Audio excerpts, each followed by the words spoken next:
Malappuram Karuvarakundu police station അതിർത്തിയിലെ 14കാരി 9ാം ക്ലാസ്സുകാരിയെ 16കാരൻ +2 വിദ്യാർത്ഥി കഴിഞ്ഞ ദിവസം കൊലപ്പെടുത്തി. വാർത്ത നമ്മളെയൊക്കെ ഞെട്ടിച്ചു. മലപ്പുറം ജില്ലയിലെ കരുവാരക്കുണ്ട് പോലീസ് സ്റ്റേഷൻ അതിർത്തിയിലാണ് ഈ സംഭവം ഉണ്ടായത്. ആ കുട്ടി പഠിക്കുന്ന സ്കൂളിൽ നിന്ന് ഏകദേശം 18 കിലോമീറ്റർ ദൂരമുണ്ട് ഈ സ്ഥലത്തേക്ക്. തൊടിയപ്പുലം റെയിൽവേ സ്റ്റേഷൻ അടുത്താണ്. സാധാരണ ലോക്കൽ ട്രെയിൻ പോകുന്ന സ്ഥലമാണ്. വളരെ അതിനടുത്ത് വിജനമായ കുറ്റിക്കാടുകളുണ്ട്. ആ കുറ്റിക്കാട്ടിലാണ് ഈ പെൺകുട്ടിയുടെ മൃതദേഹം കാണപ്പെട്ടത്. സ്കൂൾ യൂണിഫോമിൽ തന്നെയാണ്. അത് തോളത്ത് തൂങ്ങിക്കിടക്കുന്നുണ്ടോ, അത് ഇൻക്വസ്റ്റ് തയ്യാറാക്കിയപ്പം അറിയാം. അങ്ങനെയാണെങ്കിൽ അപ്രതീക്ഷിതമായ ഒരു അറ്റാക്ക് ആയിരിക്കണം. അത് പെൺകുട്ടിയെ റേപ്പ് ചെയ്തിട്ടുണ്ട്. അത് തന്നെയല്ല, പെൺകുട്ടിയുടെ കൈകൾ കെട്ടിയിട്ടുണ്ട്. കൈകൾ രണ്ടും മുന്നോട്ടാക്കിയിട്ടാണ് കെട്ടിയിരിക്കുന്നത്. കഴുത്ത് ഞെരിച്ചു കൊന്നു എന്നുള്ള രീതിയിലാണ് ഇപ്പം വരുന്ന വാർത്തകൾ. ഏതായാലും മഞ്ചേരി മെഡിക്കൽ കോളേജിൽ പോസ്റ്റ്മോർട്ടം നടക്കുകയാണ്. പോസ്റ്റ്മോർട്ടം നടന്നു കഴിയുമ്പോൾ അറിയാം എങ്ങനെയാണ് കൊല്ലപ്പെട്ടതെന്ന്. ഇപ്പം വരുന്ന വാർത്തകൾ പോലീസിന്റെ നിഗമനവും കഴുത്ത് ഞെരിച്ചു കൊന്നു, ഒരു പ്രതി മാത്രമേ ഉള്ളൂ എന്നുള്ളതാണ്. സ്കൂളിലെ പതിവ് പോലെ കഴിഞ്ഞ ദിവസം ആ കുട്ടി പോയി. അതിൻ്റെ ഇളയ കുട്ടിയുണ്ട്. അമ്മ സ്കൂളിനടുത്ത് സ്കൂളിനടുത്തുള്ള ഒരു കടയിലെ ജോലിക്കാരിയാണ്. 2 കുട്ടികളും അമ്മയും ഒന്നിച്ചു പോയി. സ്കൂളിൻ്റെ അവിടെ വിട്ടിട്ട് അമ്മ കടയിലേക്ക് പോയി. ഇളയ കുട്ടി സ്കൂളിനകത്ത് കയറിയപ്പം മൂത്ത കുട്ടി സ്കൂളിൽ കയറിയില്ല. പിന്നീട് അമ്മ വൈകിട്ട് വീട്ടിൽ വന്നപ്പോഴാണ് മകള് വന്നിട്ടില്ല എന്നറിഞ്ഞത്. അപ്പോൾ ഒരു ഫോൺ കോൾ വന്നിരുന്നു മകളുടെ തന്നെ. അമ്മ ഞാൻ അടുത്ത് തന്നെ ഉണ്ട്, ഉടനെ വീട്ടിലെത്തും എന്നാണ് പറഞ്ഞത്. അവരത് വിശ്വസിച്ചിട്ടുണ്ടാവും. അതിനുശേഷം പിന്നെ വിളിച്ചപ്പം അത് മൊബൈൽ ഓഫ്. അത് പെൺകുട്ടിയുടെ സുഹൃത്തായ, പെൺകുട്ടിയായിട്ട് അടുപ്പമുള്ള, സ്നേഹിച്ച് നടക്കുന്ന ഒരു പയ്യൻ. അവൻ +2 വിദ്യാർത്ഥിയാണ്. അതേ സ്കൂളിൽ തന്നെയാണ്. ഇവർ തമ്മിലുള്ള അടുപ്പം സ്കൂളിൽ എല്ലാം പാട്ടാണ്.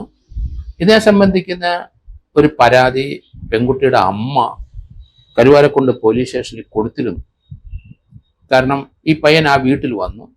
അത് അമ്മ എതിർത്തു. മേലാ വീട്ടിൽ വരരുത്, അവരുടെ വീട്ടിലും അറിയിച്ചു, വിലക്കി.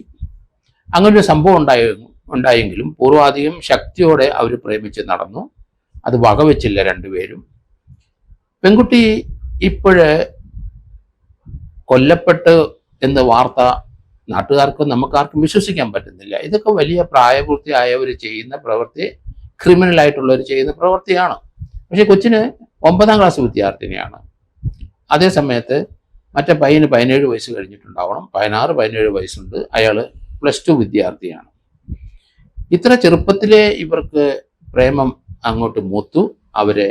അത് സ്കൂളിലും അവിടെ എല്ലാം പാട്ടായി. അമ്മ വിലക്കി. നാട്ടിലെല്ലാവർക്കും അറിയാം. ഈ പയ്യനെ ഡ്രഗ്സ് ഉപയോഗിക്കുന്ന പയ്യനാണ്. ഡ്രഗ്സ് ഉപയോഗിച്ചതിന് കേസൊന്നും ഇല്ലെങ്കിലും അങ്ങനെയാണ് അറിയപ്പെടുന്നത്. ഇപ്പോഴേ ഈ പയ്യനെ പോലീസ് അറസ്റ്റ് ചെയ്തപ്പം പരസ്പര വിരുദ്ധമായ കാര്യങ്ങളാണ് പറയുന്നത്.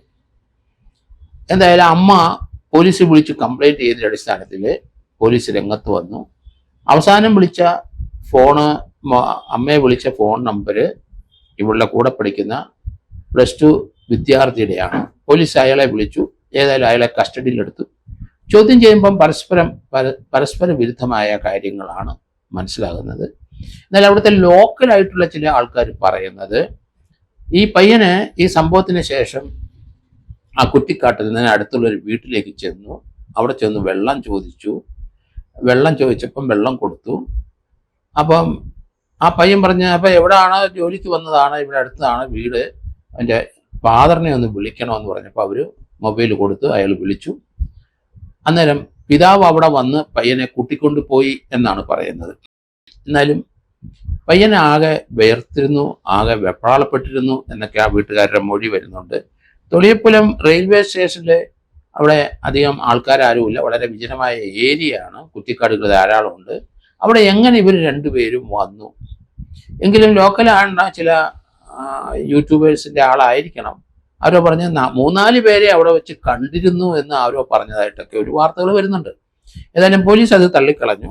മലപ്പുറം SP-യുടെ പ്രസ്താവന ഉണ്ടായിരുന്നു. PR വിശ്വനാഥ് പറയുന്നത് ഇത് പയ്യൻ മാത്രമാണ് കുറ്റവാളി, അയാളാണ് കഴുത്ത് ഞെരിച്ച് കൊന്നത് എന്ന് പറയുന്നത്. പെൺകുട്ടി എന്തായാലും ഒരിക്കലും പ്രതീക്ഷിച്ചില്ല ഇതുപോലൊരു അക്രമം. ഏതായാലും പെൺകുട്ടിയെ റേപ്പ് ചെയ്തിട്ടുണ്ട്. ആ പെൺകുട്ടി അത് വീട്ടിലെ അമ്മയോട് പറയും എന്ന് പറഞ്ഞ ശേഷം ആയിരിക്കണം കൊലപാതകം നടന്നത്. ആ പയ്യന്റെ മൊഴി വിശ്വസിച്ചെങ്കിൽ. അതേസമയത്ത് റേപ്പ് ചെയ്ത സമയത്ത് ശേഷവും കുട്ടി ജീവനോടെ നിൽക്കുന്നു എന്നാണ് അതിൻ്റെ അർത്ഥം. കാരണം അമ്മയോട് പറയും എന്ന് ഇവൻ്റെ അടുത്ത് പറഞ്ഞു. അപ്പോൾ അതിനുശേഷമാണ് കൊലപാതകം നടന്നതെന്ന് ഉറപ്പ്. എന്തായാലും ആ യൂണിഫോം ഒന്നും മാറിയിട്ടില്ല. ആ യൂണിഫോമിൽ ആ കുട്ടിയുടെ ബാഗ് തോളിൽ തന്നെ, ആ മരിച്ചു കിടക്കുന്ന അവസ്ഥയിൽ തോളിൽ തന്നെ ബാഗ് ഉണ്ടോ ഇതും ഒരു പ്രസക്തമായ ചോദ്യം തന്നെയാണ്. അങ്ങനെ കിടക്കുന്നെങ്കിൽ അൺഎക്സ്പെക്റ്റഡ് തന്നെയായിട്ടായിരിക്കും ആ പയ്യൻ്റെ പ്രവൃത്തി. അവൻ ഈ കുട്ടിയെ വളച്ചുകൊണ്ട് വന്നത് തന്നെ റേപ്പ് ചെയ്യാൻ തന്നെ എന്ന് നമുക്ക് അനുമാനിക്കേണ്ടി വരും. ഇനി മറ്റാരെങ്കിലും സഹായം അല്ലെ കൂട്ടുകാരാരെങ്കിലും ഇതിനകത്തുണ്ടോ, ഇവനാരുടെയെങ്കിലും പേര് പറയാതിരിക്കുന്നതാണോ എന്ന് നമുക്കറിയില്ല. അങ്ങനെ വന്നാൽ കൂടുതൽ കുറ്റങ്ങൾ അവൻ്റെ പുറത്തോട്ട് വരും എന്ന ആ ചെറിയ ചിന്ത ഉള്ള ആ കുട്ടി തോന്നിയിട്ടുണ്ടായിരിക്കാം. അതുകൊണ്ട് താൻ തന്നെയാണ് കുറ്റം ചെയ്തതെന്ന് ഏറ്റിട്ടുണ്ടായിരിക്കാം. എന്തായാലും അത് പോലീസ് അന്വേഷിക്കട്ടെ. അവിടുത്തെ പെരിന്തൽമണ്ണ മഞ്ചേരി പെരിന്തൽമണ്ണ DYSP ആണ് ഈ കേസ് അന്വേഷിക്കുന്നതെന്ന് മനസ്സിലാവുന്നത്. അപ്പോൾ അതുകൊണ്ട് അദ്ദേഹത്തിൻ്റെ അന്വേഷണത്തിൽ കൃത്യമായ ഇതിൻ്റെ വിവരങ്ങൾ നമുക്ക് പുറത്തേക്ക് വരുമെന്ന് കരുതുന്നു. എന്തുകൊണ്ടാണ് ഈ 16 വയസ്സുകാരൻ ഈ പെൺകുട്ടിയെ കൊന്നത് എന്ന് പോലീസിൻ്റെ ചോദ്യത്തിൽ അവർ മറ്റു ചില ആൾക്കാരുമായിട്ട് ആരോ അവർക്ക് ബന്ധമുണ്ട്, പ്രണയവുമായി ബന്ധപ്പെട്ട് ചില സംശയങ്ങൾ വന്നതുകൊണ്ടാണ് കൊന്നതെന്നുള്ളൊരു വാർത്ത വരുന്നുണ്ട്. പരസ്പര വിരുദ്ധമായിട്ട് ആ പയ്യൻ ഇപ്പോഴും സംസാരിക്കുന്നത്. കാരണം ഡ്രഗ്സിൻ്റെ അടിമയാകാനുള്ള സാധ്യത വളരെ കൂടുതലാണ്. അങ്ങനെയാണ് ഈ ചെറുപ്രായത്തിൽ കൊലപാതകം ചെയ്യാനൊക്കെ ഒരു ദ്വര വരുന്നത്. അങ്ങനെയായിരിക്കണം ഈ സംഭവിച്ചിരിക്കുന്നതെന്ന് കരുതുന്നു. മറ്റാരെങ്കിലും ഇതിനകത്ത് ഉൾപ്പെട്ടിട്ടുണ്ടോ ഇല്ലെന്ന് ഇനി പോലീസ് കണ്ടുപിടിക്കേണ്ടതാണ്. പോസ്റ്റ്മോർട്ടത്തിൽ തന്നെ കുറച്ചുകൂടെ കൂടുതൽ വിവരങ്ങൾ അറിയാൻ സാധിക്കും എന്ന് തോന്നുന്നു. കാരണം പോസ്റ്റ്മോർട്ടത്തിൽ ആ കുട്ടിയെ റേപ്പ് ചെയ്തിട്ടുണ്ടെങ്കിൽ അത് സെമനും ഒക്കെ കസ്റ്റഡിയിൽ എടുക്കും, അത് ഫോറൻസിക് ഡോക്ടർ എടുക്കും. അത് ഒന്നിൽ കൂടുതൽ ആൾക്കാരുടെ സെമനുണ്ടോ എന്നൊക്കെ ഉള്ളത് അത് തീർച്ചയായിട്ടും പോലീസ് അതിൻ്റെ അന്വേഷണത്തിൻ്റെ ഭാഗമാണ്. കൂടുതൽ ആള് ഈ പെൺകുട്ടിയെ ഉപയോഗിച്ചിട്ടുണ്ടോ എന്നുള്ള കാര്യങ്ങളുമൊക്കെ പ്രസക്തമായ ചോദ്യങ്ങൾ തന്നെ. അതൊക്കെ തീർച്ചയായിട്ടും അന്വേഷണത്തിൽ കണ്ടെത്താൻ കഴിയുള്ളൂ. ഏതായാലും പെരിന്തൽമണ്ണ DYSP അന്വേഷണത്തിലാണ് ഈ വിവരങ്ങളൊക്കെ പുറത്തു വരാനുള്ളത്. ഇപ്പം ഈ പയ്യൻ ലഹരി ഉപയോഗിക്കുന്നുണ്ടോ അതോ മറ്റാരെങ്കിലും സഹായം വന്നോ, എങ്ങനെയാണ് ഈ 18 കിലോമീറ്റർ ദൂരത്ത് അവരെത്തിയത്? 2 വീലറൊന്നും അവിടെ വന്നതായിട്ടൊന്നും കാണുന്നില്ല. പിന്നെ എങ്ങനെ വന്നു എന്നുള്ളൊരു പ്രസക്തമായ ചോദ്യങ്ങളുണ്ട്. മറ്റാരെങ്കിലും സഹായിച്ചിട്ടുണ്ടോ? ആരെങ്കിലും വണ്ടി പിടിച്ചിട്ടാണോ വന്നത്? ഓട്ടോയിലാണോ? അതിൻ്റെ പരിസരത്ത് എവിടെയെങ്കിലും അവിടെ നിന്ന് നടന്നു പോയതാണോ? അങ്ങനെ നടന്നു പോയതുകൊണ്ട് സമയത്താണോ 3-4 പേര് കണ്ടെന്നൊക്കെ ഉള്ള ചില വാർത്തകളും വരുന്നുണ്ട്. എന്തായാലും ഇതിനെ സംബന്ധിച്ച് കൂടുതൽ അന്വേഷണം നടത്തി കൃത്യമായ വിവരങ്ങൾ സമൂഹത്തിന് ലഭിക്കേണ്ട ആവശ്യമുണ്ട്. കാരണം 9ാം ക്ലാസ്സിൽ പഠിക്കുന്ന ഒരു കുട്ടിയുടെ പ്രണയവുമായിട്ട് ബന്ധപ്പെട്ടാണ് ഈ കൊലപാതകം ഉണ്ടായത് നമ്മൾ ആലോചിക്കണം. അതുകൊണ്ട് വളരെയധികം സൂക്ഷിക്കേണ്ടിയിരിക്കുന്ന സ്കൂളുകളിലെല്ലാം മാനസികമായ ലൈംഗികമായ വളർച്ച നമ്മൾ വിചാരിക്കുന്നതിൽ അപ്പുറത്തേക്കാണ് കാര്യങ്ങൾ നീങ്ങുന്നതെന്നാണ് ഇതിൽ നിന്ന് മനസ്സിലാക്കേണ്ട ഒരു പാഠം.